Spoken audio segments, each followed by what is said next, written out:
හොඳයි අයබෝවන් අපි මේ වීඩියෝ එකෙන් එකතු වෙන්නේ ප්‍රැක්ටිකල් ඔයගොල්ලෝ මේ වෙනකන් සෑහෙන ප්‍රැක්ටිකල් ටිකක් සිලබස් එකේ තියෙන ඒවායින් ආවරණය කරගෙන තියෙනවා ඒකේ තවත් ප්‍රැක්ටිකල්ස් කීපයක් ඇත්තටම මේකෙන් ප්‍රැක්ටිකල් පැකේජ් එක ඔයගොල්ලන්ට අවසන් කරලා දෙන්න පුළුවන් මේ වීඩියෝ එකත් එක්ක මීට කලින් අපි කතා කරා විශේෂයෙන්ම අර ටිකක් කරුණු තිබිච්ච ප්‍රැක්ටිකල් විදිහට බයොලොජි සිලබස් එකේ තියෙන ප්‍රෝයෝ පත්‍ර අපිචර්ම වල ද්‍රව්‍ය විභව නිර්ණය කිරීමත් ඒ වගේම ඇලොකේෂියා පත්‍ර වෘන්තවල ඊට පස්සේ අර්ථාපල් ආඛන්දවල ඒ වගේ අර ජල විභව ප්‍රැක්ටිකල්ස් ටිකක් තිබ්බා ඊළඟට ඊට අමතරව වැදගත් ප්‍රැක්ටිකල්ස් විදිහට අවුඩස් උපකරණය පානමානය ඊට පස්සේ ශ්වසනමානය භාවිතය ඒ ප්‍රැක්ටිකල්ස් ටිකක් වැඩිපුර කරුණු සහිතව ඔයගොල්ලෝ අදාරලා තියෙන්න ඕනේ මොකද ඒවෙන් ප්‍රශ්නයක් ආවොත් අනිවාර්යෙන් ඔයගොල්ලෝ දල වශයෙන් මේක මොකද්ද කියන එක වෙන්නේ මොකද්ද මේක කොහොමද කරන්න කියන පොඩි අවබෝධයක් තියාගන්න ඕනේ එහෙම තියාගත්තොත් ලේසියෙන් උත්තර ලියන්න පුළුවන් නැත්නම් ඔයගොල්ලන්ට අර පොඩි හරි මේ අවබෝධයක් නැතුව වැඩේ කරන්න අමාරු වෙනවා ඒ වගේ මෙතනත් මම අරගෙන තියෙනවා පස්සේ දැන් ඒ ඇලොකේෂියා පත්‍රවල ජල විභවයේ ප්‍රැක්ටිකල් වලින් පස්සේ ඊළඟට තියෙන්නේ කෙලින්ම මානවයා ගැන මානව පද්ධතිවල තියෙන ප්‍රැක්ටිකල්ස්. ඒතර ඒවා ලොකුවට විස්තරාත්මකව වෙනම අධ්‍යයනය කරන්න අවශ්‍ය නැහැ. ඇත්තටම ඒක ඔයගොල්ලෝ පාසල් පද්ධතිය තුළ ඒ අධ්‍යාපන කරනකොට පාසල් අධ්‍යාපනයේදී අනිවාර්යයෙන්ම ඔයගොල්ලන්ට හම්බ වෙනවා ආකෘති හරි පද්ධතිවල ආකෘති ඊට පස්සේ ස්කෙල්ටන් එක හියුමන් ස්කෙල්ටන් එක අන්න හොඳ අවස්ථා ඒවා දැන් ඔයගොල්ලන්ට ඉස්කෝලේ යන්න අවස්ථාව හම්බ වෙනවා නම් අනිවාර්යයෙන්ම ඒ ප්‍රායෝගික පරීක්ෂණවලදී අනිවාර්යයෙන්ම ඒ රූප සටහන් chart ඊට පස්සේ මේ ආකෘති අර මේ මිනිස්සයා වගේ හදලා ඒකේ කෑලි ගලවලා ආමාශය වෙනම එහෙම කෑලි කොටස් එකතු කරපු එහෙම ආකෘති තියෙනවා පාසල්වල මානව ඇසේ මානව කනේ ඒ ආකෘති හොඳට අධ්‍යයනය කරන්ද මොකද ඒවැම ඔයගොල්ලෝන්ගේ ගැටලු තියෙන තියරි කොටස් ගොඩක් මේ පිළිවෙල කරගන්න පුළුවන් ඒ ප්‍රැක්ටිකල්ස් වලින්. ඉතින් අනිවාර්යෙන් ඒවා මග අරගන්න නැතුව ඒ ප්‍රැක්ටිකල්ස් කරන්න. දැන් උදාහරණයක් විදිහට මම එකක් ගත්තොත් වගු රූප ප්‍රැක්ටිකල් 30 නම්බර් 30 ප්‍රැක්ටිකල් එක මෙහෙම තියෙන්නේ වගු රූප සටහන ආකෘති භාවිතයෙන් මිනිස් ඇසෙහි හා කනෙහි ව්‍යුහය විස්තර කිරීම. ඒතර ඒකෙදි මෙච්චරයි තියෙන්නේ. මිනිස් අරමුණු විදිහට මිනිස් ඇසෙහි හා කනේ රූප සටහන් අන්දී ඇසෙයා කනේ පීටීම හා ව්‍යුහය විස්තර කරයි. ඊට කියනවා ඇසේ සම්පූර්ණ පෙනුම දැක්වෙන ශරීර කඩ රූප සටහනක් ආකෘති ඊළාට මානව කනෙහි ව්‍යුහය බාහිර මැද කන හා අභ්‍යන්තර කනෙහි කොටස් දැක්වෙන ආකෘති රූප සටහනයි ප්‍රැක්ටිකල් එකට හෑන්ඩ්බුක් එකේ තියෙන. ඉතින් ඒ ටිකට අදාළව නමුත් ඔයගොල්ලන්ට හම්බ වෙන්නේ ප්‍රායෝගික දැනුම ගොඩක් වැදගත් වෙනවා. ඉතින් මීටත් එහාට ගිහිල්ලා ඉස්කෝලේ සමහරක් ඉස්කෝලවල එහෙමත් කරනවා. දැන් මේ තියෙන තත්ත්වයක අර කොවිඩ් ව්‍යාප්තිය එක්ක මේ ඒ තත්ත්ව මගහැරලා මිසක් නැත්නම් වෛද්‍ය විද්‍යාලයට වගේ ගෙනහිල්ලා එහෙම අධ්‍යයනය කරන සමහරක් පාසල් ළමින්ට එහෙමත් අවස්ථා හම්බ වෙනවා. ඇත්ත මිනිස්සෙක්ගේ මේක පිළිටන්නේ කොහොමද කියන එක හරි. ඉතින් එහෙම කොහොම වුණත් වගු රූප සටහන් ආකෘති හරි භාවිතා කරලා ඒ ප්‍රැක්ටිකල්ස් ටික ඔයගොල්ලෝ කරගන්න. ඒවා මම මෙතෙන්දී මේකට ගන්න නැහැ. මොකද මේකේ වෙනමම ඒ වගේ කරන්න අවශ්‍යතාවයක් නැති නිසා අර වැදගත්ම විභාගය ඉලක්ක කරගෙන විභාගයට එන්න පුළුවන් ප්‍රශ්න එන්න පුළුවන් තැන් ටිකෙන් තමයි ප්‍රැක්ටිකල්ස් තෝරාගෙන මම මේකේ උගන්වන්නේ. ඒතර ඒ අනුව අපි කතා කරන ඊළඟ ප්‍රැක්ටිකල් වෙනවා අංක 35. 35 යන්නේ සුද්ධ ජීව විද්‍යාව. අදාළව තියෙන ප්‍රැක්ටිකල්. හරි. ඒකේ ප්‍රැක්ටිකල් කීපයක් තියෙනවා. ඒ ටික අපි විස්තරත්ව දැනගන්න ඕනේ. මයික්‍රෝබයොලොජි වලට අදාළ ප්‍රැක්ටිකල්ස් ටික.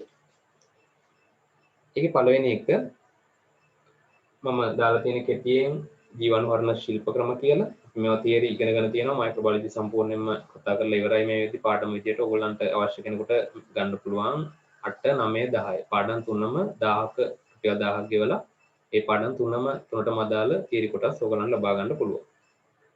ඒකට අදාළව තියෙන 35 වෙනි ප්‍රැක්ටිකල් එක තමයි ජලය, රෝපණ මාධ්‍ය, වීදුරු උපකරණ හා තාප අස්ථායී ද්‍රව්‍ය හා ආමුකුලන කටු ජීවාණුවර්ණ ශිල්ප ක්‍රම පුහුණු වීම. ඒක ආරම්භ වෙනවා විවිධ ද්‍රව්‍ය උපකරණ ජීවාණුවර්ණය සඳහා භාවිත වන ශිල්ප ක්‍රම හඳුනා ගනී. විවිධ ජීවාණුවර්ණ ශිල්ප ක්‍රම වල ක්‍රියාවලිය විස්තර කරයි. මේකට අවශ්‍ය වෙන්නේ පීඩතාපක වියලි උඳුන රෝපණ මාධ්‍ය ආමුකුලන කටු කපු කුළුන් පිපෙට්ටුව කේතු ක්ලාස් පෙට්ටි දිස්සා බීකර. එතකොට මෙතෙන්දී විශේෂයෙන් ප්‍රැක්ටිකලයක් කියලා ප්‍රස්තාරය ඇඳලා එහෙම කරන්න දෙයක් නෙමෙයි. මෙතෙන්දී වැදගත් තැන් ටිකක් මම ඔයගලන්ට පෙන්නලා දෙනවා. එතරම් මේක ප්‍රැක්ටිකලෙන් කරන්නේ හරි. ඒකෙදි පළවෙනි එක අපි තියරි නෝට් එකේ මේව සටහන් කරගත්තා විවෘත දැල්ලට ඇල්ලීම. ඒතර විවෘත දැල්ලට අල්ලන්නේ මොනවද? අපිට අර ක්‍රම ඔයගලන්ට වර්ගීකරණය මතක ඇති ජීවන වර්ණ වර්ගීකරණය අපි කරා වියලිතාපය තෙත්තාපය භාවිතය. ඒතර වියලිතාපයට අදාළව කරුණු තුනක් තිබ්බා. විවෘත දැල්ලට ඇල්ලීම, භස්මීකරණය සහ වියලි උඳුන. නැත්නම් උණුසුම් වායු උඳුන. ඒකට ඒ තුනට අදාළව තමයි මේ කරුණු තියෙන්නේ. ඒතර විවෘත දැල්ලට ඇල්ලීමදී අපි සැලකිය යුතු කරුණු.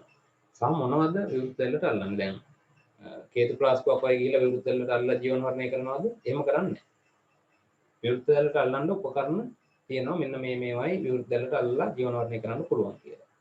විශේෂයෙන් යකඩ මේ ලෝහමය තත්ත්වයේ තියෙන අපි කියනවා ඒකට ආමුකුලන කටු. හරි. මේ වගේ විව තියෙනවා. මේ මිටක් ගහලා ඒකේ මෙහෙම මේ වගේ කුඩුවක් වගේ හරි එහෙම නැත්නම් නිකන් මෙහෙම කටුවක් කියලා කියන්නේ මොන කටුද? ආමුකුලන. ආමුකුලන කටු. නැත්නම් ආමුකුලන කුඩු. හරි. මේවා ජීවන වර්ණය කරන්නයි අපි ප්‍රධාන වශයෙන් මේ විවෘත දැල්ල භාවිත කරන්නේ. ඒත් මේවා ජීවන වර්ණය කරද්දී විශේෂ අවස්ථාව තමයි මොකක් වෙනකන් ජීවන වර්ණය කරන්න ඕනේද? රත් කරන්න ඕනේද? මේ ලෝහමය කොටස රක්ත තප්ත වෙනකන්. කියන අපි කියන්නේ අර ගිනියම් වෙනවා කියලා. කළු පාටටම ලෝහ පුර තිබිලා ඊට පස්සේ ඒක එක්තරා උෂ්ණත්වයකදී ඒක අර දීප්තිමත් රතු පාටකින් දිස් වෙනවා. ඒ වෙනකන් මෙයා රත් කරන්න ඕනේ. ඒතර ඒ தත්ත්වයට ආවයින් පස්සේ අනිවාර්යයෙන්ම එතන ඉන්න සියලුම ශුද්ධ ජීවීන් විනාශ වෙලා ජීවන වර්ණ වෙලා යනවා. ඊට අමතරව සමහරක් වෙලාවට වීදුරු කූරු හරිද?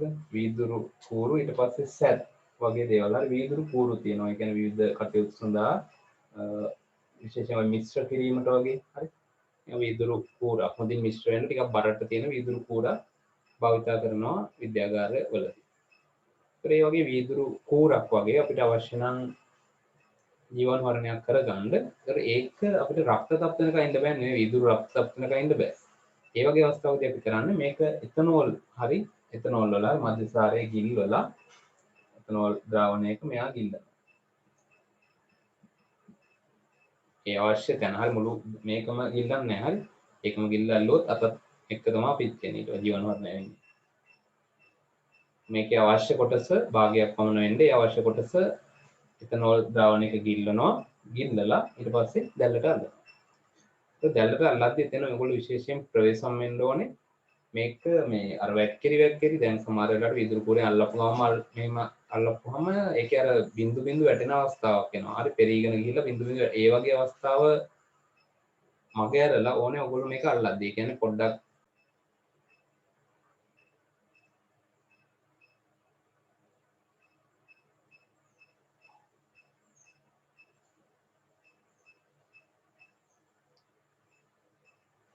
ගිල්වලා තියාගෙන ඉන්න ඕනේ. හරි.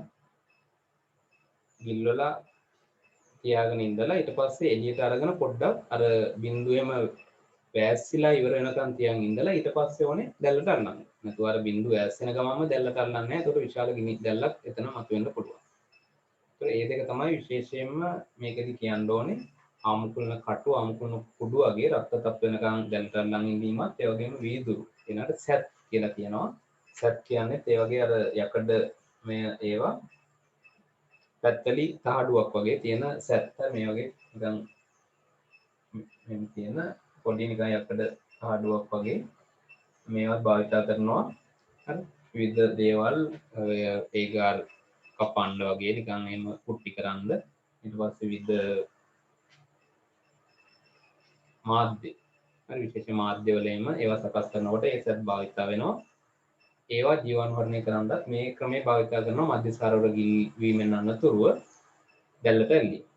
ඔය දෙකටම අපිට විරුද්ධ දැල්ල භාවිත කරනවා. මේක අපිට අර තියරි නෝට් එකේ හම්බුනේ නැති කොටසක්. ඒකයි ඒක විශේෂයෙන් කිව්වේ. එහෙමත් අපිට පුළුවන් විරුද්ධ දැල්ලට අල්ලලා ජීවන වර්ණය කරන්න. ඊට පස්සේ ඊළඟ ආකාරයට අපි එනවා. ඊළඟ ආකාරය තමයි වියලි තාප උඳුන. මේකට විශේෂයෙන්ම තියෙනවා උඳුන. හරි අවන් එකක් හදලා තියෙනවා. ඒ අවන් එක භාවිතයෙන් තමයි වියලි තාප ජීවාණුවරණය කරන්නේ. ඒකෙදි විශේෂයෙන්ම සැලකිලිමත් විය යුතු කරුණු ටිකක් තියෙනවා. ඒ කියන්නේ ඔය සරලව ඔයගොල්ලෝ මේක කරන්නේ සෙල්සියස් 170ට විතර පැය එකක් දෙකක් තිබීමනේ. ඒතකොට ඒකෙදි මේ උඳුනට දාලා කාල් ටයිම් එක හරියට දාලා තියන්නයි තියෙන්නේ. වෙන මොකුත් නැහැ. හැබැයි මේකෙදි සැලකිලිමත් විය යුතු කරුණු ටිකක් තියෙනවා. ඒ ටික ඔයගොල්ලෝ විශේෂයෙන් අවධානයට ගන්න ඕනේ. මේ ප්‍රැක්ටිකල් එකේ ඒ ටික තමයි මම විශේෂයෙන් ඔයගොල්ලන්ට කියන්නේ. කොට කරන්න කියලා දෙන්නේ නැහැ. ඒ කරන්න අවශ්‍ය දේවල් ටිකත් අපි තියන නෝට් එකේ කතා කරා. හරි. පළවෙනි එක තමයි ජල වාෂ්ප රැඳෙන්නේ නැති වෙන්න මේවා තියන්න ඕනේ. හරි. ඒ කියන්නේ උපකරණ වගේ ජල වාෂ්ප නොරැඳෙන විදිහට විදුලි උපකරණ වියලිතාව උඳුනට ඇතුල් කරන්න ඕන. ඇතුල් කරද්දී ඒකට හේතුව දැන් අපි විශේෂයෙන් මුලින්ම මේකට උඳුනට දාන්න කලින් මේක මොකක් හරි අපි ද්‍රාවණයක් දාපු කේතු ප්ලාස්ටික් වෙන්න පුළුවන්. එහෙම එකක් ගොඩක් වෙලාවට. ඒතර ඒක අපි සෝදන්න ඕනේ. අනිවාර්යෙන් හොදනවනේ ප්‍රැක්ටිකල් එක ඉවර වෙලා. හොදලා තමයි ඊළඟ ප්‍රැක්ටිකල් එකට ගන්න කලින් අපි මේ වියලිතාව උඳුනට දාලා ජීවාණුවරණය කරන්නේ. එතෙන්දී සැලකිලිමත් වෙන්න ඕනේ. සේදුවට පස්සේ සමහර වෙලාවට ඒ එකම පැයකින් විතර ඔයගොල්ලෝ මේකට දානවා නම් ස්ටෙරිලයිස් කරන්න. එතකොට අනිවාර්යෙන් මෙයා පිහලා හොඳට පිස්ස දමලා වියලි දෙදි කඩකින් හොඳින් වේලුණාට පස්සේ තමයි මෙයාව උඳුනට දාන්න ඕනේ. ඒකට හේතුව නැතොත් ජල වාෂ්ප මෙයාගේ රැඳුනොත් ඒවා අයින් වෙන්නේ නැහැ ගොඩක් වෙලාවට. මොකද මේවා අපි ආවරණය කරලා එහෙම තමයි මේකේ උණුසුම ජීවාණුවරණය කරන්නේ. ඊට පස්සේ මෙයා දැන් උණුසුම් වෙනකොට ජලය ද්‍රව බිඳුවක් මේකේ තිබුණා කියන්නකො. මෙහෙම ද්‍රව බිඳුවක් ද්‍රවය ටිකක් තිබුණා. මොකද පැත්තකින් ඔහොම තිබුණා. ඒතර අපි මේකෙදි සම්පූර්ණයෙන් මෙයාව ඇලුමිනියම් ෆොයිල්ස් වලින් ඒ කියන්නේ ඇලුමිනියම් වලින් ඔත්තලා ඇලුමිනියම් පටි වලින් ඔත්තලා ඊට පස්සේ උඩටත් මේ වගේ ආවරණයක් මොනවා හරි දාලා පුළුවන් වගේ තමයි මුදුනෙන් තියන්නේ. එතකොට වෙන්නේ මොකද? ගොඩක් වෙලාවට මේ ජලයේ ටික දැන් ද්‍රව ජලයේ තියෙන එක වාෂ්ප විදිහට පැවතිලා ඊළඟට ආපහු මේකෙම තැම්පත් වෙනවා. මොනවාමද? සිසිල් වුණා. ඒ කියන්නේ මුදුනේ එළියට ගත්තායින් පස්සේ එහෙම වෙනවා. ඒතර ද්‍රව යම් කිසි ප්‍රමාණයක් රැඳිලා තිබීම හේතුවක් වෙන්න පුළුවන් එතන ශුද්ධ ජීවි ආක්‍රමණය වැඩි කරන්න. ඒ කියන්නේ අපි ස්ටෙරිලයිස් කරාට පස්සේ සාමාන්‍ය වියලි භාජනයකට වඩා තෙතමනය සහිත භාජනයක යලි ශුද්ධ ජීව ඝනාවාසයක් ඇති වෙන්න තියෙන ඉඩකඩ වැඩි. ඒ නිසා අපි කියනවා අනිවාර්යයෙන් හොඳින් වියලි උපකරණ භාවිතා කළ යුතුයි වියලි වාත හඳුනට යොදලා. ඊළඟ කරුණ තමයි හොඳින් මෙයාව ආවරණය කිරීම. මම කිව්වා ඇලුමිනියම් පටි වලින් ඇලුමිනියම් ෆොයිල්ස් කියලා කියන්නේ ඒවා තියෙනවා. හරි සුපර් මාකට් වල එමත් තියෙනවා. ඒවෙන් හොඳට ආවරණය කරනවා. ස්ටෙරිලයිස් කරාට පස්සේ ඒ නැවත ශුද්ධ ජීව ආක්‍රමණයක් අපි භාවිතා කරන්න කලින් නැවත භාවිතා කරන්න කලින් එතන ශුද්ධ ජීවීන්ගේ යම් බලපෑමක් වෙන එක වළක්වන්න. මොකද නැත්නම් අපි මේක ජීවාණුවරණය කරලා කොහෙන් හරි on table එකකින් වගේ තියනවා. තිබ්බයින් පස්සේ සමහරක් වෙලාවට ඒකේ නැවත ශුද්ධ ජීවීන් මගින් ඒගොල්ලෝ තැම්පත් වෙලා ඒගොල්ලෝ ඝනාවාස ඇති කරන්න පුළුවන්. ඒතර කෙනෙකුට කියන්න පුළුවන් මේක දැන් ස්ටෙරිලයිස් කරද්දිම වහන්න ඕනේ නැත්නම් ඒක ඉවර වෙලා වහපුවම මදිද කියලා. එතනත් යම් කිසි ඉඩකඩක් තියෙනවනේ නේද? මේක අපි ස්ටෙරිලයිස් කරලා නිවෙන්න තියලා ඒක පරල්ලන්න බෑ. නිවෙන්න තියලා තමයි එhmenan ඇලුමිනියම් ෆොයිල්ස් වලින් උතන් වෙන්නේ. ඒ ආශ්‍රිතව වායු ගෝලයේ ඉන්න මේ බැක්ටීරියා වෛරස් වගේ කට්ටිය එතන ඇවිල්ලා ඒගොල්ලෝ එතන රැඳෙන්න පුළුවන්. ඒකට අපි ජීවාණුවරණය කරන එකේ ප්‍රතිඵලය යම් තාක් දුරකට අඩු වෙනවා. ඒ හින්දායි අපි ජීවාණුවරණය කරන්න දාද්දිම ආවරණය කරලා මේගොල්ලෝ උඳුනට ඇතුල් කරන්නේ. ඊට පස්සේ අපිට කෙලින්ම එහෙමම තියලා ඊට පස්සේ නිවෙනකන් තියලා ප්‍රශ්නයක් වෙන්නේ නැහැ. මොකද ආවරණයක් තියෙන නිසා ඇතුල් වෙන්නේ නැහැ ගොඩක් දුරට සුදු ජීවීන්. තියලා අපිට ප්‍රැක්ටිකල් එක ගන්න කරන වෙලාවට අරගත්තයින් පස්සේ අර ඒවැය තියෙන ජීවාණුවරණ බව සෑහෙන දුරට රැකිලා තියෙනවා. ඒ නිසා ඒ ආවරණය කිරීම කරන්නේ. ඒකට ඇලුමිනියම් පත්‍ර වලින් ඇලුමිනියම් පටි වලින් ආවරණය කිරීමත් ඒ වගේම මේකේ කට වගේ තියෙන අර විවෘත වෙන ස්ථානයේ පුළුන් වලින් හැබැයක් වගේ සවි වෙන්න එකට ඇතුළු නොවෙන්න විදිහට සවි කරන්න ඕන. ඊළඟට මේකෙදි යම් කාලයක් නේ 170 සෙල්සියස් පැය දෙකක් වගේ කියලා කියන්නේ එකක් දෙකක් අතර කියන්න පුළුවන්. ඒතර මේ කාලය තුල තියෙදි දැන් අපි අවන් එකක ක්‍රියාකාරීත්වයම තමයි දැන් ඔයගොල්ලෝ දන්නවනේ කේක් හදන අවන් එකක් වුණත් ටයිම් එකක් තිබ්බයින් පස්සේ ඒ ටයිම් එකට වෙනකන් යන්න ඕනේ හරියටම ඒක බේක් වෙන්න. අපි කියනවා නම් කේක් එකක් මෙච්චර වෙලාවක් මෙච්චර උෂ්ණත්වයක තියෙන්න ඕනේ කියලා. ඒ වගේමයි මෙතන ක්‍රියාවලිය. ඒතර අපි මේකට ටයිම් හදලා උෂ්ණත්වය හදලා ඒක තිබ්බයින් පස්සේ එයා ඒ කාලය තුල තමයි මේ ජීවන වර්ණ ක්‍රියාවලිය සිද්ධ කරන්නේ. නියමිත පරිදි උෂ්ණත්වය ලබා දීම. එතකොට ඒකෙදි අපි විශේෂයෙන් නොකළ යුතු දෙයක් තමයි ඒ අතරමැද සමහරක් වෙලාවට පියනැරලා ඔන්න දානවා ගන්නවා සමහර වෙලාවට බාන්න හදිස්සියට නේද පරක් වෙනවා කියලා පැදයක් ඉන්න බෑ කියලා අරගන්නවා මැද පැයක් විතර යද්දි ගන්නවා. එහෙම කරන්න එපා කියනවා. අනිවාර්යයෙන්ම මේ කාලය ඉවර වෙනකන් ඒ උෂ්ණත්වය තුල එයාලා තියන්න ඕනේ. අතරමැද බාණ්ඩ ඇතුල් කිරීම හෝ ඉවත් කිරීම සිදු නොකළ යුතුයි. ඒකත් වැදගත් කාරණාවක්. ඊට පස්සේ අන්තිමට දැන් ඉවර වෙනවානේ. ටයිම් එක ඉවර වෙනවා. එතකොට ඒ ඉවර වෙච්ච සංඥාව අපිට හම්බ වෙනවා. ඊට පස්සේ එකපාරටම ගන්න එපා කියනවා. හරි? ඒ ඉවර වෙලා මම බෙල්ලයක් වදිනවා කියන්නේ ඔය බෙල්ල වැදිච්ච ගමන්ම ටක් ගාලා ඇරලා එකපාරට එළියට ගන්න එපා කියනවා. ඒ වීදුරු උපකරණ. ඒකට හේතුව එතකොට උෂ්ණත්ව විචලනය යාලට දරා ගන්න බැරුව වීදුරු උපකරණ වලට හානි වෙන්න පුළුවන්, පුපුරන්න පුළුවන්, ඒ වගේ තත්ත්ව එන්න පුළුවන්. ඒ නිසා යම් තාක් දුරකට නිවෙන්න ඇරලා හරි සෙල්සියස් 60 70කට වගේ ඒවත් අඩුම ගන්න ඊට පස්සේ තමයි එළියට ගන්න ඕන. හදිස්සියට ඊට පස්සේ සමහරව ඇරලා ගන්න යනවා අරගෙන අත පුච්ච ගන්නවා. එයි මේක ගොඩක් ලොකු උෂ්ණත්වයකට වීදුරු උපකරණ පත් වෙලා තියෙනවා. හරි එහෙමත් ප්‍රශ්න වෙනවා. ඉතින් ඒ නිසා කොයි දෙයකටත් හොඳයි යම් අවස්ථාව විනාඩි 5ක් 10ක් තියෙනකොට නිවෙනවා. ඒ කරුණු ටික විශේෂයෙන් වියලි තාප මුඳුන මගින් ඔයගොල්ලෝ ජීවන වර්ණය කරනකොට සැලකිලිමත් වෙන්න ඕනේ මේ දේවල් ගැන. මේ දේවල් විභාගයේදී ප්‍රශ්නයක් විදියට ආවොත් අනිත් දේවල් ටික ඔයගොල්ලන්ට පුළුවන්. පැය මෙච්චරක් තියෙනවා, උෂ්ණත්වය මෙච්චරක් තියෙනවා. ඒ අපි හරියට හදාගෙන තියෙනවානේ. අර වැදගත් කරුණු. ඇයි මේවා ආවරණය කරන්නේ? ඒව තමයි එන්නේ. නමුත් දැන් සාම්ප්‍රදායික එක්සෑම් පේපර් එකේ නෑ. ලොකුවට නැහැ තාම. නමුත් ඒවා කොයි වෙලාවෙ හරි එන්න පුළුවන්. මොකද මේ සියල්ල ඔයගොල්ලන්ගේ ප්‍රායෝගික පරීක්ෂණ වලින් ප්‍රායෝගික දැනුමෙන් බලාපොරොත්තු වෙන දේවල්. ඊළඟට තෙත් තාපයට අපි භාවිත කරන උපකරණය තමයි පීඩ තාපකය කියලා කියන්නේ. නැත්නම් මේකට ඔටෝක්ලේව් කියලා කියනවා ඒ උපකරණයට. මේකෙදි ගන්න තත්ත්ව ඔයගලන්ට මතක ඇති. 121ක් සෙල්සියස් එකයි ATM පීඩනය වායු ගෝල පීඩනය තත්පර 15ක්. මිනිත්තු 15ක මිනිත්තු 15ක් තියෙන එක තමයි අපි පීඩ තාපකයේදී කරන්නේ. වායු ගෝලයට රාත්තක් අඟල් මේ හරි PSI කියලා ඒකකයකින් ඒකත් මේ අගේම දාන්න පුළුවන්. ඒතර මේ හරි අගේ මේ වායු ගෝලී 1 ATM තුවත් හරි වෙනත් එකකින් තමයි වර්ග අඟලට රාත්තක් 15යි කියලා කියන්නේ. ඊට පස්සේ මේකෙදි ඒ වගේ විශේෂ කරුණක් විදියට තියෙන්නේ අපිට ඒක මේ ඔය තත්ත්ව ටික දීලා ඒ උපකරණය ක්‍රියාත්මක කරන්නයි තියෙන්නේ. ඊට අමතර කරුණක් විදියට මේකේ තාප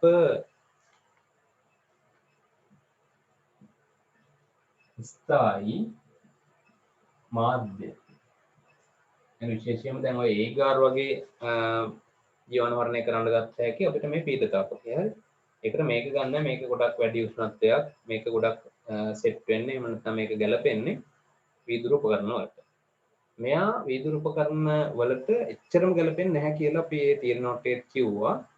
ඒකට හේතුව මෙතෙන්දී මෙයා ජල වාෂ්ප මගින් පීඩනයකුත් ඇති කරලා තමයි ස්ටීම් එකකින් ඒ ජීවන මරණ කටයුතු කරන්නේ. ඒ නිසා වීදුරු උපකරණයක් වගේ ගත්තාම ඒකේ ඒකාකාරව ඒ පීඩනයට ලැබුණ නැත්නම් උපකරණය පුපුරන්න පුළුවන්. හරි. මෙයාට ඒ නියමිත විදිහට හරි ආකාරව ලැබෙන්න ඕන. එහෙම ලැබෙනවා නම් ප්‍රශ්නයක් නැහැ. නමුත් සමහර අවස්ථාවල වීදුරු උපකරණ ගොඩක් වගේ එකට දැම්මොත් එක පැත්තකට වැඩිපුර නිරාවරණය වෙලා අනිත් පැත්ත ආවරණය වෙලා වගේ තිබුණොත් අර ඇති වෙන පීඩන වෙනස නිසා මේ උපකරණය පිපිරීමට ලක් වෙන්න පුළුවන්.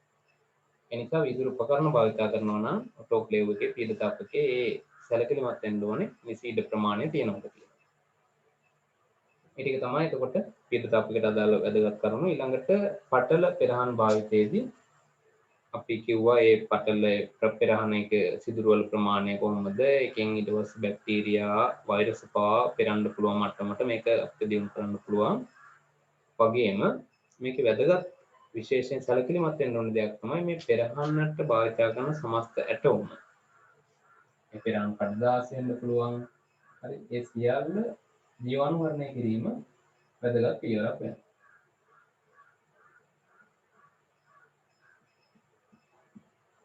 ඇටෝම ඒ ඇටෝමට අදාළ සියලු කොටස් ජීවාණුවරණය කිරීම එක් පරීක්ෂණයක් ඉවර වෙලා අනිත් පරීක්ෂණය පටන් ගන්න කලින් අනිවාර්යයෙන්ම කළ යුතු දෙයක්. මේ ටික තමයි මේ ජීවාණුවරණ ශිල්ප ක්‍රම කියන කොටසට අදාළව ඔයගොල්ලෝ විශේෂයෙන් දැනගත යුතු කරුණු ටික. හරි. විවෘත සැල රැල්ලීමේදී ක්‍රම දෙකයි ඊට පස්සේ මේකෙදී වැදගත් සැලකිලිමත් යුතු කරුණු කීපයක් මම සඳහන් කළා. ඊට අමතරව පීඩතාවකයත් ඒ වගේම පටල පෙරහන් භාවිතය. හරි ඊට පස්සේ අපි ප්‍රැක්ටිකල් එකේ බලමු තව වැදගත් දේවල් තියෙනවද කියලා එකේ.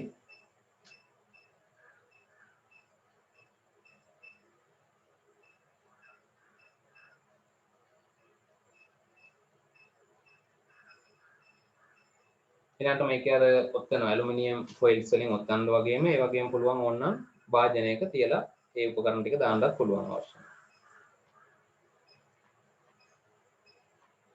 හරි. ඒ ටික තමයි ප්‍රධාන වශයෙන් තියෙන්නේ.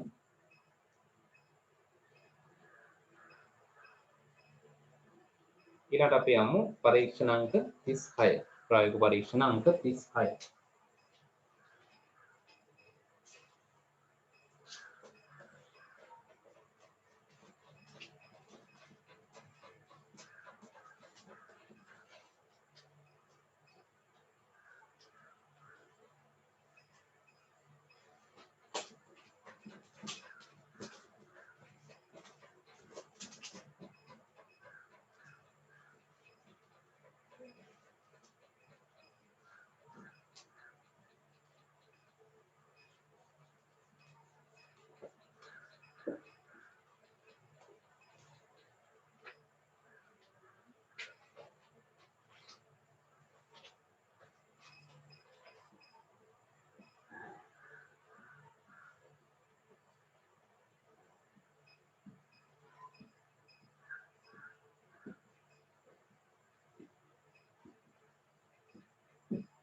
රෝපණ මාධ්‍ය පිළියෙල කිරීම. හරි. ඒතර රෝපණ මාධ්‍ය පිළියෙල කිරීමේදී ඒකෙදිත් ඔයගොල්ලන්ට අර වගේම අරමුණු අවශ්‍ය ද්‍රව්‍ය ඒ ටික තියෙනවා.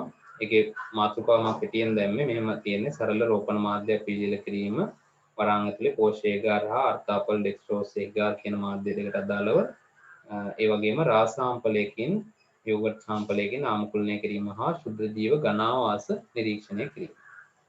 ඒ කියන්නේ මාධ්‍ය හදලා විතරක් මදි අපි මාධ්‍යෙන් ගන්න ප්‍රයෝජනෙත් මේකෙදිම සාකච්ඡා කරනවා. ඒකට අවශ්‍ය දේවල් විදිහට මෙහෙම දාලා තියෙනවා.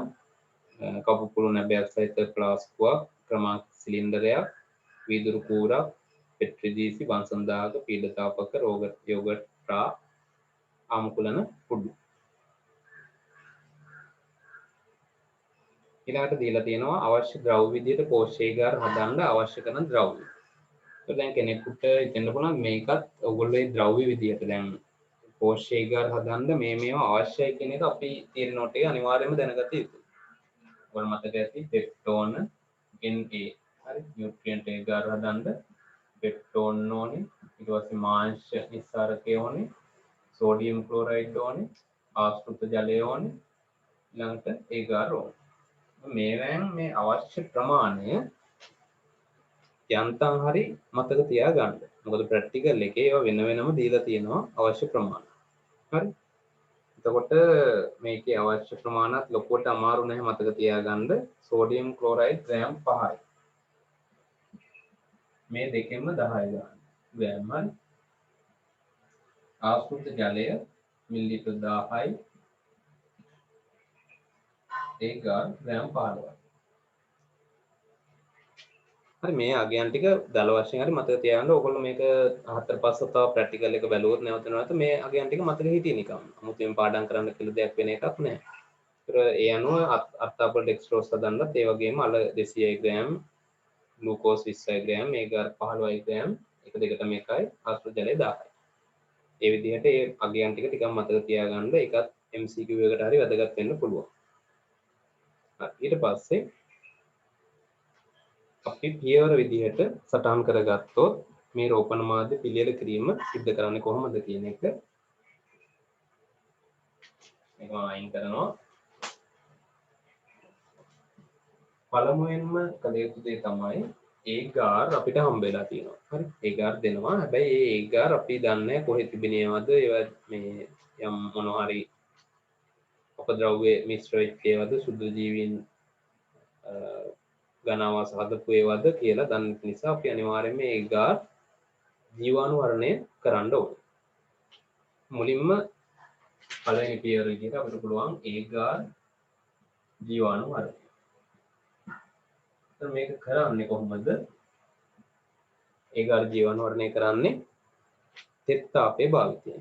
ඒ කියන්නේ 120ක් සෙල්සියස් 1 atm පීඩනය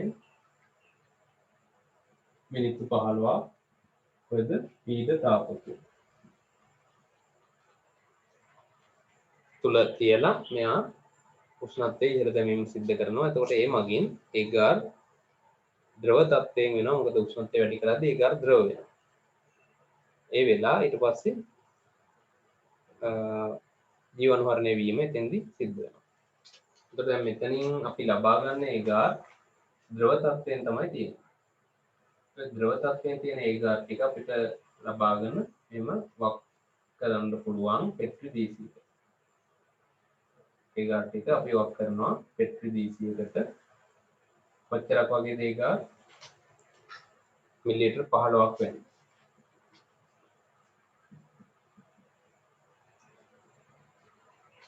හරි. මෙතන ලබාගත්තු ජීවාණු වර්ණය කරපු ඒ ගාර් ටික ද්‍රව ඒ ගාර් ටික වක් කරනවා පෙට්‍රි DC එකට. ඊට පස්සේ මෙයා උෂ්ණත්වය අඩු කරා යද්දී සිසිල් වෙද්දී ඒ ගාර් ඝනීභවනය වෙනවා. ඒතකොට ඒ ගාර් ගන්න එක හේතුවක් තමයි ඒක විශේෂයෙන් මේ මාධ්‍ය හදද්දී මොකද ජීවාණු වර්ණය කරද්දී සමහරක් මාධ්‍ය බිඳ වැටෙන්න පුළුවන්. ඒ ගාර් වල එහෙම වීමක් වෙන්නේ නැහැ. අනික ඝන තත්ත්වයේ මාධ්‍ය පවතිනවා. දැන් වතුර වගේ අපිට ගන්න බෑ. මොකද වතුර ඝන වෙන්නේ අයිස් සෙල්සියස් බිඳුවේදී වගේ. ඒක හරියන්නේ නැහැ. හරි. ඒ ගාර් එහෙම නෙමෙයි කාමර උෂ්ණත්වයේදී ඝන ලෙස පවතිනවා. ඊළඟ පියවර විදිහට අපි කරන්නේ මොකද්ද? මෙයාව ඊට පස්සේ ඝනීභවනය වීමට තබනවා.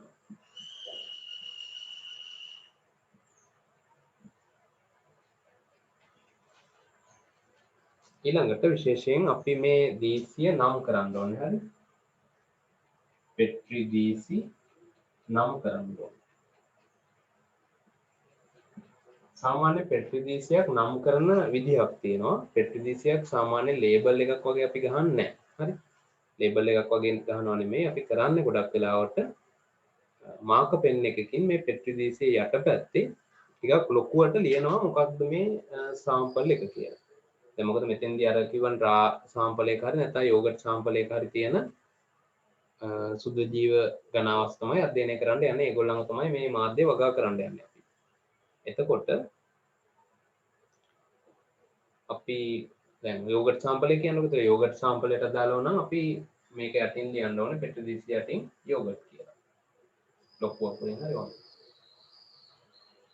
ඒකට හේතුව තමයි දැන් සමහරක් වෙලාවල් වල අර මේකේ මාධ්‍ය හැදුනයින් පස්සේ හරි සුද්ධ ජීවයේ ඝනාවාස හැදුනයින් පස්සේ ඒක අපිට එහා මෙහා කරන්න බැරි තත්ත්වයක තියෙන්න පුළුවන්. සමහරක් අවස්ථා එහෙම වෙන්න පුළුවන්. මොකද ඒකේ තියෙන සුද්ධ ජීවීන් අංශු එහා මෙහා යන්න බැරි විදිහට අපි පාලනය කරන්න අවශ්‍ය නම් එහෙම අපිට සිද්ධ වෙනවා ඒ පෙට්‍රි DC එහෙම මේ මොකක් හරි පෘෂ්ඨයක් මත තියාගෙනම නිරීක්ෂණය කරන්න. ඒ වගේ අවස්ථාවකත් මෙහෙම ගහපුවම පේනවා. මොකද්ද මේ සාම්පල් එක කියලා ටක් ගාලා පේනවනේ. නැත්තම් ලේබල් එකක් වගේ ගහුවොත් ඒක හරවලා බලන්න ඕනේ මෙහෙම. ඒතොර ඒකේ තියෙන ඒවා හැලිලා යන්න පුළුවන් සමහරක් වෙලාවට. හරි. පෙට්‍රි DC දැයිලා තියෙන ඒවා. DC නම් කිරීමේ යනුව වැදගත් වෙනවා. ඒක යටපැත්තේ DC නම් කරන්න. ඊළඟට අපි කරන්නේ මෙතෙන්ට තව පියවරක් එකතු වෙනවා ආමුකුලන පොඩු ජීවාණු වර්ණය. ආමුකුලන පොඩු ජීවාණු වර්ණය. ඒ මොකටද ආමුකුලන පොඩු ජීවාණු වර්ණය කරන්නේ? දැන් මේක පෙට්‍රි DC නම් කරනවා. නම් කරලා ඒක පැත්තකින් තියලා ඊළඟට ආමුකුලන පොඩු ජීවාණු වර්ණය කරලා අපිට දීලා තියෙන සාම්පල් එකෙන් අපි කියනවා යෝගට් සාම්පලය කියලා කියමුකෝ. හරි. මේ යෝගට් සාම්පලයක් අපිට හම්බෙලා තියෙනවා නම් ඒක ඔරලෝස් කටියක වගේ තියෙනවා කියලා හිතන්නකෝ.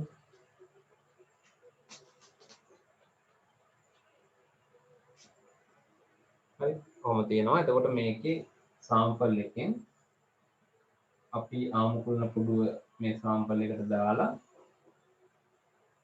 මේ පුඩුව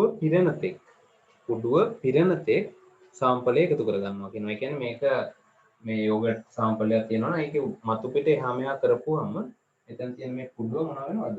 මෙහෙම තියෙන පුඩුව යෝගට් වලින් පිරෙනවා. හරි. අන්න එහෙම වෙනකන් අපි පොඩ්ඩක් ඒ පුඩුව එහා මෙහා කරනවා ඒ සාම්පලය මත.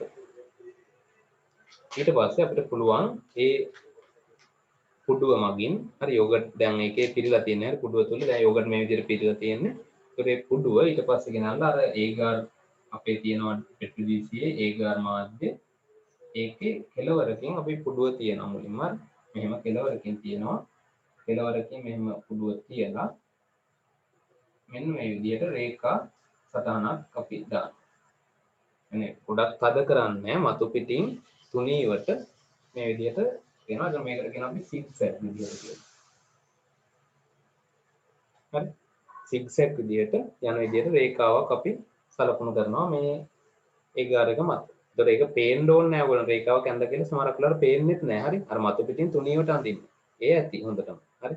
අර හාරලා යන්න ඒගාර කඩාගෙන යන්න එහෙම අඳින්නේ නැහැ. මතු පිටින් ඒගාර වලට හානිය වෙන්න බෑ. ගොඩක් වෙලාවට එහෙම ළමයි ඇති වෙන වැරද්දක් තමයි මේ තියෙන හයිය අරගෙන රේඛාව අඳින්න ගියාම අර මේක යකඩ පුඩුවක්. ඒක ඒකෙන් අර ඒගාරේ කැපිලා සිදුර වෙලා යනවා. ඒතකොට අපිට හරි නිරීක්ෂණයක් ගන්න බෑ. සුමටව ඒක මත මේ රේඛාව ඇඳාම තමයි වඩා හොඳින් මේ බැක්ටීරියා හරි ඒ වර්ධනය වෙන ගහන අපිට නිරීක්ෂණය කරන්න පුළුවන් වෙනවා. යනවා මෙහෙම රේඛාවක් සිග්සැග් ආකාරයෙන් අඳිනවා.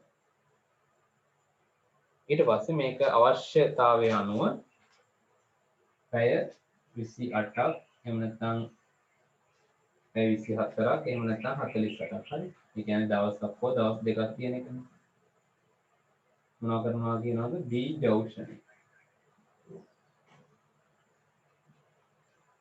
ඒ කියන්නේ අදාළ මෙතන සුද්ධ ජීවියෙක් කියන කවුරු හරි යෝගට් වල එයාට වර්ධනය වෙන්න අවශ්‍ය කාලය අපි සපයනවා. ඒක බීජෞෂණ කාලය කියලා කියනවා. පැය 24ක් එහෙම නැත්නම් පැය 48ක් කියන දවසක් හෝ දෙකක්.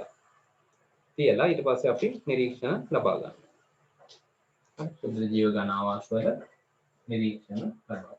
ගණාවාස නිරීක්ෂණය කරනවා.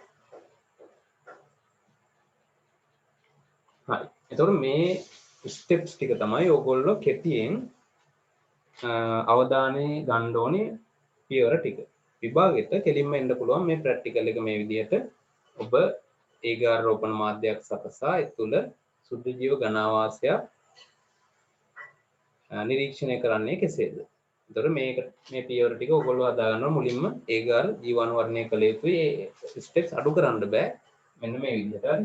තෙත් තාපය යටතේ සෙල්සියස් 121ක් 1 පීඩනය මිනිත්තු 15ක්. හරි. ඒකම ඔයගොල්ලන්ට දාන්න පුළුවන් වර්ගාංගවලට රාත්තල් 15ක පීඩනය කියලා 1 වෙනවා. විවිධ තාපකය තුළ ජීවාණු වර්ණය කරන්න. ඉන්පසු ලැබෙන ද්‍රව ඒගාර මිලිලීටර් 15ක් පෙට්‍රි දීසියකට දමන්න. ඉන්පසු ඒ ඝනීභවනය වීමට ටික වේලාවක් තබන්න. ඉන්පසු පෙට්‍රි දීසිය මාක පෙන් එකකින් නැත්නම් පෑනකින් හරි ප්‍රතික්නම් පෑනකින් මාක පෙන් එකකින් පිටුපස්ස පැත්තේ ලකුණු කරන්න නම් කරන්න මේක මොන සාම්පලයක්ද කියලා. ඊළඟට ආක්‍රමණ පුඩුවක් ජීවාණු හරණය කරලා අරගෙන අපිට දීලා තියෙන යෝගට් සාම්පලයෙන් අපි පුඩුව පිරෙන තෙක් සාම්පලය එකට අරගන්න කියන්න ඕනේ. ඊට පස්සේ එම පුඩුව පෙට්‍රි දීසියේ ඒගාර වල එක් කෙළවරක තබා සිග්සැග් ආකාරයේ රේඛාවක් සටහන් කරන්න මතු පිටින් කියන එක ඒකත් විශේෂයෙන් කියන මතු පිටින් නැත්නම් සුමටව රේඛාවක් සටහන් කරන්න. ඉන්පසු පැය 24ක් 48ක් බීජෞෂණය වීමට තබා ගණාවාස නිරීක්ෂණය කරන්න. අන්න පියවර ටික ලස්සනට අදලා ලියන්න ඕනේ විභාගෙ එහෙම ස්ට්‍රක්චර්ඩ් එකේ වගේ ආවොත් මේ ස්ටෙප්ස් ටික විස්තර කරන්න කියලා. හරි ඒ ටික තමයි කෙටියෙන් මම මේකේ තියෙන නෝට් එක කෙටියෙන් මේ දීලා තියෙන්නේ. පියවර විදියට. ඒක තමයි එතකොට රෝපණ මාධ්‍ය සාදමින් අපි නිරීක්ෂණය කරනවා ඝන ආවාසය. එහෙනම් අපි යමු ඊළඟට අවසාන ප්‍රැක්ටිකල් එක විදිහට ප්‍රැක්ටිකල් 37. අංක 37 වෙනි ප්‍රැක්ටිකල් එක.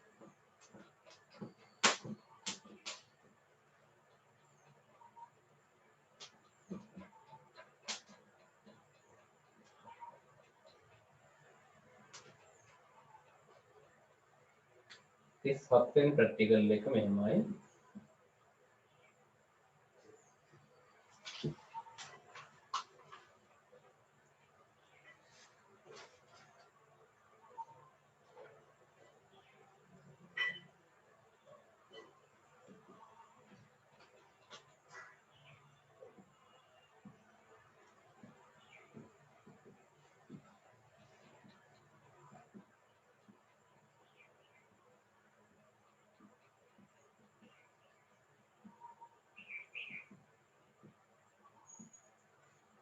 මෙතින් බ්ලූ මගින් මෙතින් බ්ලූ යොදා ගනිමින් ශුද්ධ ජීවීන් වර්ණ ගැන්වීම. ඒකේ පරීක්ෂණය කොහොමද කියන එක අපි බලමු. කෙටියෙන් මම කෙටියෙන් නම දාලා තියෙන්නේ. මේමයි 37 වෙනි අංකය තියෙන්නේ. සරල වර්ණකයක් මෙතිලින් බ්ලූ යොදා ගනිමින් යෝගට් හෝ රාවල සිටින ශුද්ධ ජීවීන් වර්ණ ගැන්වීම. ඒතර ඒකෙදි ඝන අරමුණු විදියට තියෙනවා ඔබ්ජෙක්ටිව්ස් විදියට ඝන හා ද්‍රව නියැදි වලින් අඳුන් පිළියෙල කරයි. අඳුන් නෙමෙයි අඳුන්. හරි. අඳුනක් කියලා කියන්නේ සරල වර්ණ ගැනීමේ ශිල්ප ක්‍රම භාවිත කර අඳුන වර්ණ ගන්නවායි වර්ණ ගැන්වූ බැක්ටීරියා අඳුන් පරීක්ෂා කිරීමට ආලෝක අන්වීක්ෂය භාවිත කරයි. අවශ්‍ය ද්‍රව්‍ය රා යෝගට් මුදවපු කිරි මෙතිලීන් බ්ලූ තනුක ද්‍රාවණය අන්වීක්ෂය කඳහා වැසුම් පෙති ආමු කුළුණ පුඩු වංශන්දාකයේ අසු ජලය ආලෝක අන්වීක්ෂ මාකපෑම්. ඊට පස්සේ ඒකේ පළවෙනි පියවර විදිහට ඒකත් අපි අර විදිහට පියවර ආකාරයෙන් කරගමු. එතකොට ඔයගලන්ට වියෝගත් එකේ වගේ ආවත් පැහැදිලිව පුළුවන් පියවර ටික කෙටියෙන් සටහන් කරන්න. මුලින්ම අවශ්‍ය වෙන්නේ මේකෙදි වීදුරු කඳාවක් පිරිසිදු කිරීම.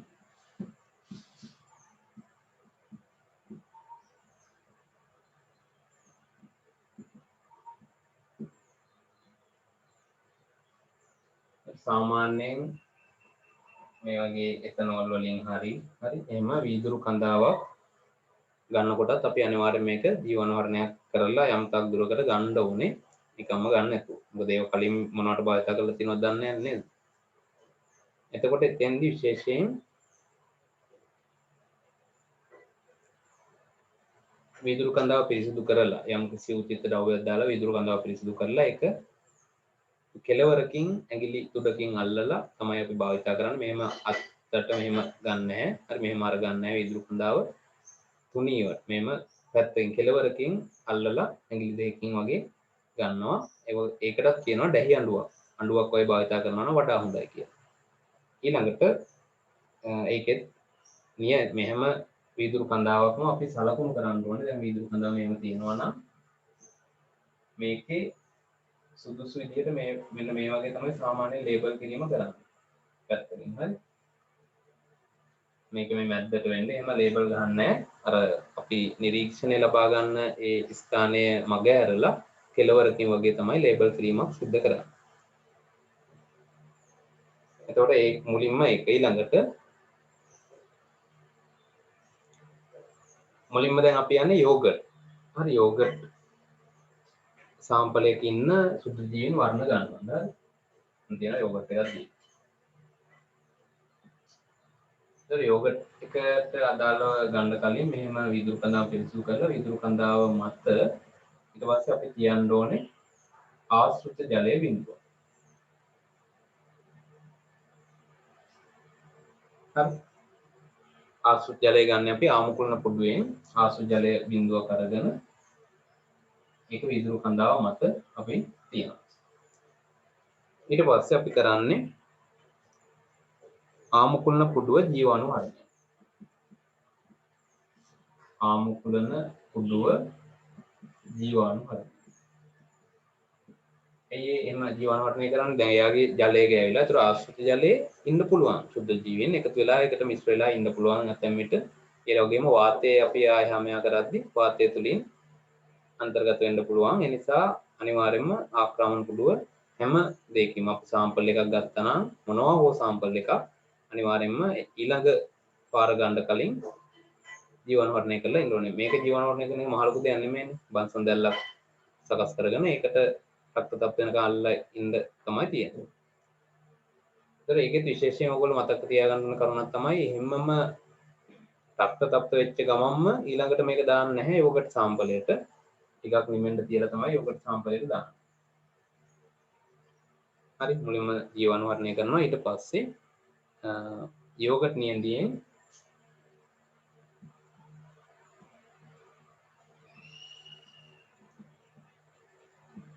කුඩුවට යම් ප්‍රමාණයක් ගන්නවා. කුඩුවට ඒක කොහොමද ඒක කරන්නේ? අර කලින් කරපු විදිහටමයි පොඩ්ඩක් යෝගට් මේ අර කෑල්ලක් ගලවලා ගන්න යෝගට් හරි. යෝගට් මෙහෙම තියෙනවනේ යෝගට් මේ සාම්පලයේ මත මෙහෙම ඔරලොස් තැටියක වගේ සාමාන්‍යයෙන් පොඩි ප්‍රමාණයක් දාගන්න අපි යෝගට්. ඒතර කුඩුව මෙහෙම තියලා මතු පිටින් පොඩ්ඩක් මේකේ හැමයා කරනවා. එතකොට ඒකේ රැඳෙන යෝගට් ප්‍රමාණය හොඳටම ප්‍රමාණවත් වෙනවා අපිට සුද්ධ ජීවීන්ට අදාළ පරීක්ෂණ කරද්දී. එහෙම මේ මෙතනින් දැන් නියඳියෙන් අරගෙන හරි පොඩ්ඩක් මේකේ එහා මෙහා කරපුවාම ඒකේ රැඳෙන සුළු යෝගට් ප්‍රමාණය ගෙනල්ලා මෙතෙන්ට හරි මේ ආශ්‍රිත ජල බිඳුව මත හිමින් එයාව මොනව කරන්න ඕනේද? දිය කිරීම නැත්නම් අන්තර්ගත කිරීම සිද්ධ කරන්න ඕන. හරි ඒකට අපි විශේෂ නමක් කියනවා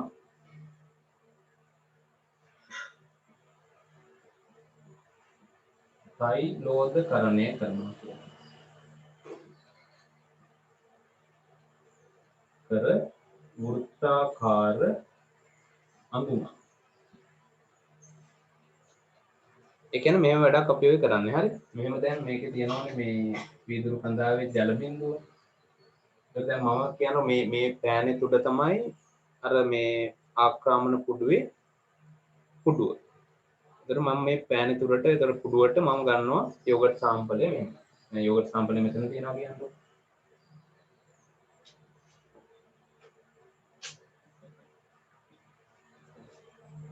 යෝගට් සාම්පල් එක මෙහෙම තියෙනවා මට මම යෝගට් සාම්පල් එක තියෙනවා මම කරන්නේ මේකෙන් මම කොහොම පොඩ්ඩක් තුනීවට කුඩුවේ හැමයා කරලා මම දැන් යෝගට් සාම්පල් එක පෑනට ආවා. ඒ කියන්නේ කුඩුවට ආවා.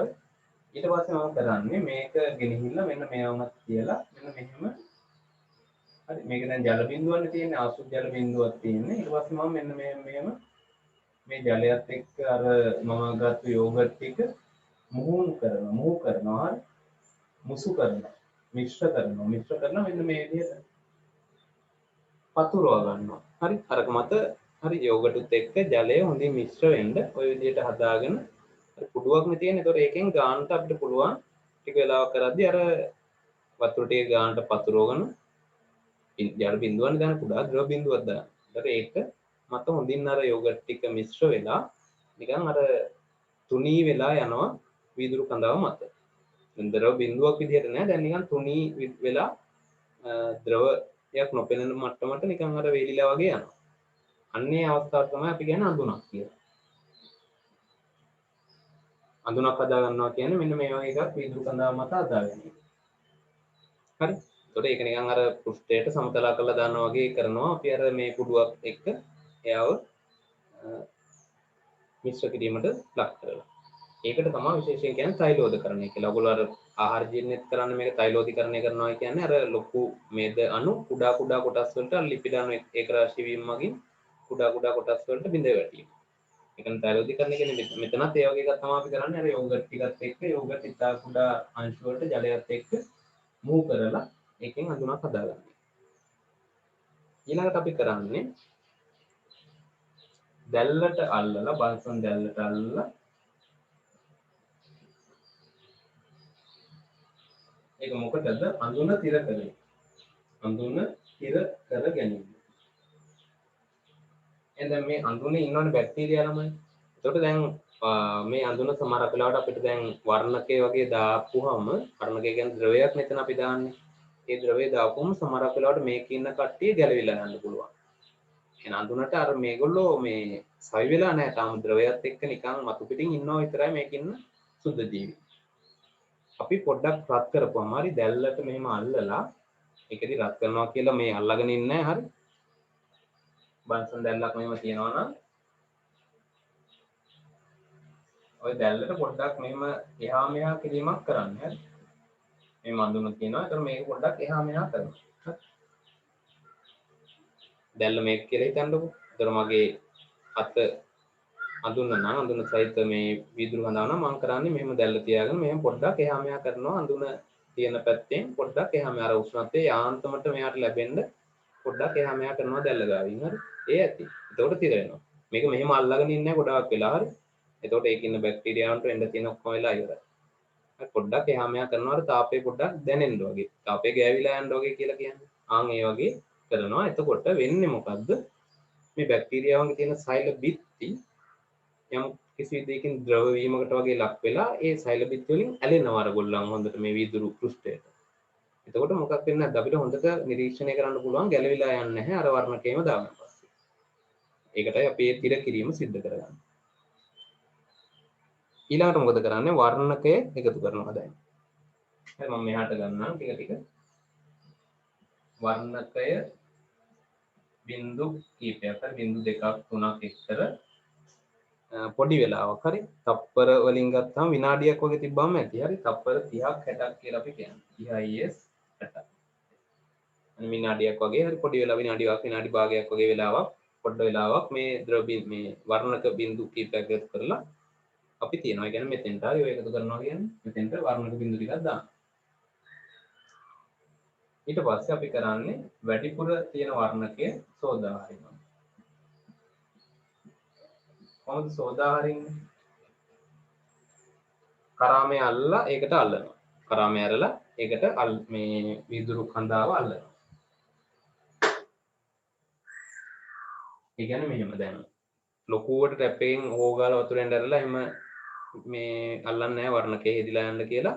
ඊටාම අර සිහින් ජල ධාරාවක් හරි වතුර බින්දු කීපයක් වගේ වැටෙන මට්ටමට කරාමේ වෘත කරාම ඇති. එහෙම සෙමින් වතුර වැටෙන්න සලස්සලා පොඩ්ඩ වෙලාවක් මෙයාගේ අර වැඩිපුර තියෙන වර්ණකේ ඉවත් කරන්නයි අපි මේ අරමුණු කරන්නේ කරාමයට ඇල්ලීමෙන්.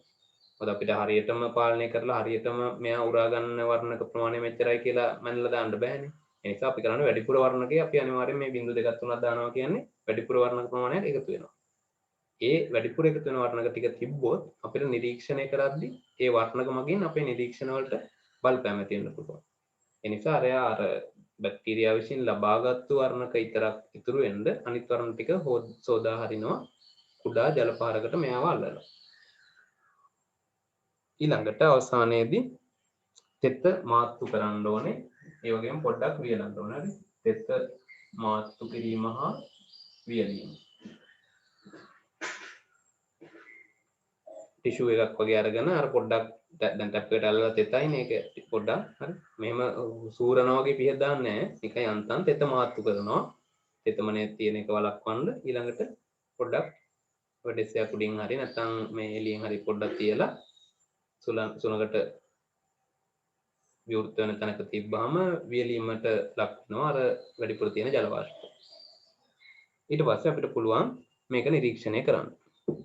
අන්වීක්ෂයෙන් අවබලය නිරීක්ෂණය කරනවා.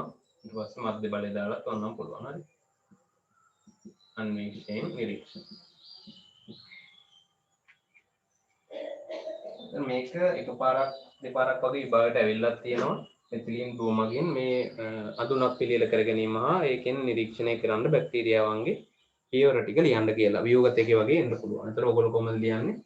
පළමුව වීදුරු කඳාවක් හොඳින් පිරිසිදු කර ලබා ගන්න. ඊට පස්සේ ඒකට ආශ්‍රිත ජලය දැන් යෝගට් සාම්පලය වගේ නම් එහෙම හරි ආශ්‍රිත ජලයේ බිඳුවක් දාන්න එකතු කරනවා කුඩුවක් මගින්. ඊට පස්සේ කුඩුව ජීවාණු වර්ණය කරලා යෝගට් නියඳියකින් කුඩුවට යම් ප්‍රමාණයක් අන්තර්ගත කර ගන්නවා.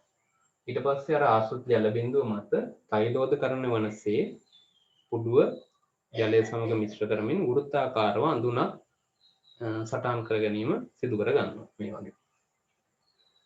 ඉන්පසුව දැල්ලට තරමක් අල්ලලා හරි සුළු වෙලාවක් දැල්ලට ඇල්ලීම මගින් අඳුන තිර කර ගැනීම සිදු කරන්න. ඉන්පසු වර්ණකය බිඳු 2ක් 3ක් එකතු කර විනාඩියක් පමණ තප්පර 30ක් 60ක් අතර කාලයක් තබන්න. ඒ තබන්නේ වර්ණකයේ බැක්ටීරියා තුළට හොඳින් අවශෝෂණය වෙන්න. ඊළඟට වැඩිපුර ඇති වර්ණක කුඩා ජල පාරකට ඇල්ලීම මගින් සෝදා හරින්න.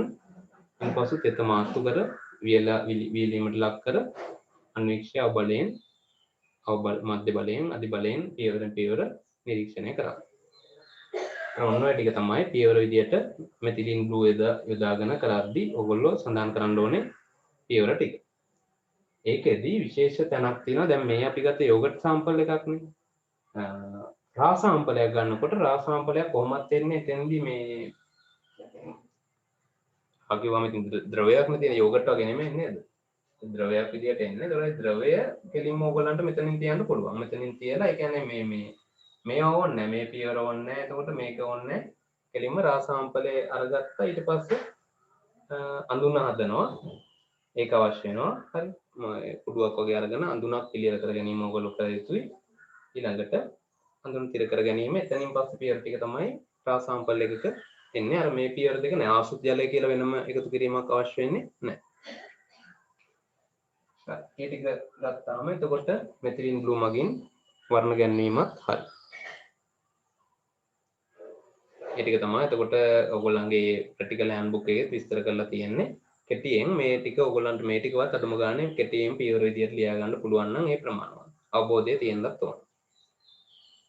ඊට පස්සේ සමහරක් වෙලාවට එන්න පුළුවන් වියෝගත් එකේ වගේ ඇයි මෙහෙම කරන්නේ? ධර්මං කිව්වේ දැන් ඇයි තිර කරන්නේ? ඊට පස්සේ ඇයි මේ වර්ණක එකතු කරලා පොඩි වෙලාවක් තියන්නේ? ඊට පස්සේ ඇයි වැඩිපුර වර්ණක සෝදා හරින්න. ඒ පියවරයන්ට අදාළව මේ වෙන දේවලුත් ඔයගොල්ලන්ට අවශ්‍ය වෙනවා විද්‍යාගාරයකදී වැඩ කරද්දී. ඔයගොල්ලන්ට මේවා හරිනම් හම්බෙන්න ඕන. නමුත් සමහර වෙලාවට දැන් මේ ප්‍රශ්නත් එක්ක ප්‍රැක්ටිකල් කියලා තියා මේ තියරිවත් හරියට කරගන්න බැරිුනේ ඉස්කෝලේ නේද? ඉස්කෝලේ යන්නවත් බැරිව කොහොමද ප්‍රැක්ටිකල් කරන්නේ සමහර වෙලාවට. ඒ නිසා මේ විදිහට කරන වීඩියෝ වලින් ඒවැය උපරිම ප්‍රයෝජනය අරගෙන මෙහෙම ප්‍රශ්නයක් ආවත් ගැටලුවක් නැති වෙන විදිහට කරගන්න. අවශ්‍ය කරුණු ටික හරි අවසානයේ තියෙනවා ඔයගොල්ලන්ගේ සිලබස් එකේ තියෙන අවසාන ප්‍රැක්ටිකල් එක 38 වෙනි. ප්‍රැක්ටිකල් 38ක් තියෙනවා. හරි බයොලොජි වල ඒ 38න් අවසාන ප්‍රැක්ටිකල් එක වෙන්නේ සුදු ජීව ගහන පාලනය සඳහා මධ්‍යසාර හා අනෙකුත් බීජනාශක භාවිතය. ඒකේ මොකුත් ලොකු දෙයක් නැහැ. ඒක මෙච්චරයි තියෙන්නේ.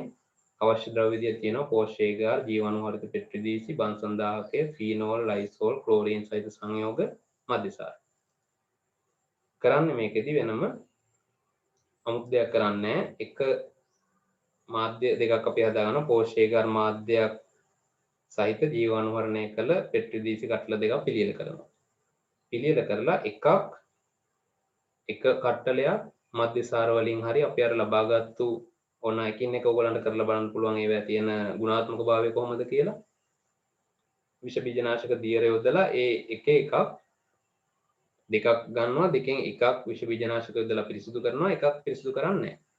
එතකොට පිරිසිදු කරපු එකයි ඊට පස්සේ පිරිසිදු නොකරපු එකයි තියලා බලනවා වැඩිපුර සුද්ධ ජීව ඝනාවාස දෙන කොයිකද කියලා. මේ දෙකෙන් ඉතින් තීරණය කරන්න පුළුවන් ඔයගොල්ලන්ට කෙලින්ම නේද? විෂ බීජනාශක භාවිත කරපු එකේ අඩුවෙන් ඝනාවාස හැදෙන්න ඕනේ.